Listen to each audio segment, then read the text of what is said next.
So you're falling and you can't get up. What do you do?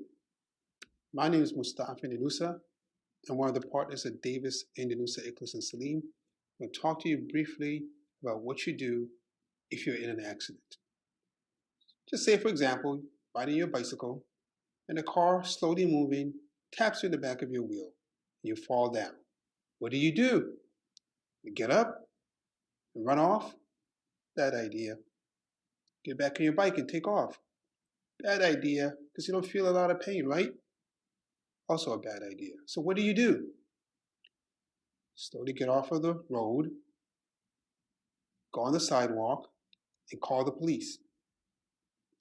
Make sure the police writes an incident report, and you get a copy of the incident report. And also go to the hospital. Go to urgent care. Go to somebody, anybody, your cousin, your neighbor, anyone that's a doctor, someone that can give you medical care. That's what you want to do next. Don't do like what I did. I got hit by a bike and I just walked off. I'm still feeling the pain 20 years later. But what if you're in a car and you get rear-ended or you hit somebody else? What do you do then? Speed off? Nah, that's illegal. You can't take off if you hit somebody. Even if you got hit, you can't take off. You have to actually call the police. Get an incident report. Get a police report at some point in the future. Make sure you get medical attention. For every one of these examples that I will be talking about, you have to get medical attention. If you don't, that may impact what you're going to be able to receive if you were to sue later in the court. If you have motor vehicle accident, you've been rear-ended or you hit somebody, make sure you get the other driver's information. This is going to be helpful when you apply for no fault, or if you decide in the future that you want to actually sue. Call a lawyer, get legal advice from a lawyer. Usually, lawyers in these kind of instances, they tend to give you free consultation. Same thing if you were hit on a bicycle, like I spoke about in the beginning. You want to seek legal advice and see whether or not you may actually have a chance for a lawsuit. But what if you're walking down the street, just like now in January, you slip, you fall in some ice, God forbid, what do you do then? You get up and walk away? You run off? No. Everyone has a camera on their phone these days. Take a picture of where you fell. Take a picture of the area around it.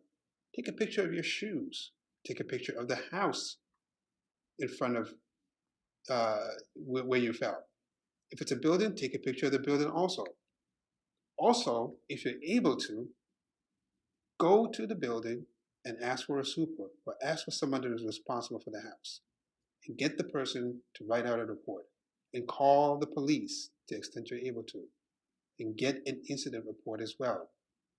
Right? If it's a sidewalk, absolutely, as I said, make sure you have all the pictures available because you don't know who that sidewalk belongs to. Does it belong to the city? Does it belong to the building? You don't know. Most important thing, always make sure you have some kind of incident report, whether it's from a police, whether it's from a supervisor, whether it's from a super, something that documents that this incident actually happened. If you're asked how you're doing, I'm not sure. Don't say I'm fine. I'm great. I'm super. I just got hit by a car. I just slipped and fell. Just got rear-ended. No, I don't know. I'll find out. That should be your answer. Always get medical attention rather. That's one of the other things that you have to make sure you do in the case of an accident. And when you get medical attention, make sure it's documented. And finally, get legal advice to find out how you may be able to protect your rights in the case of an accident.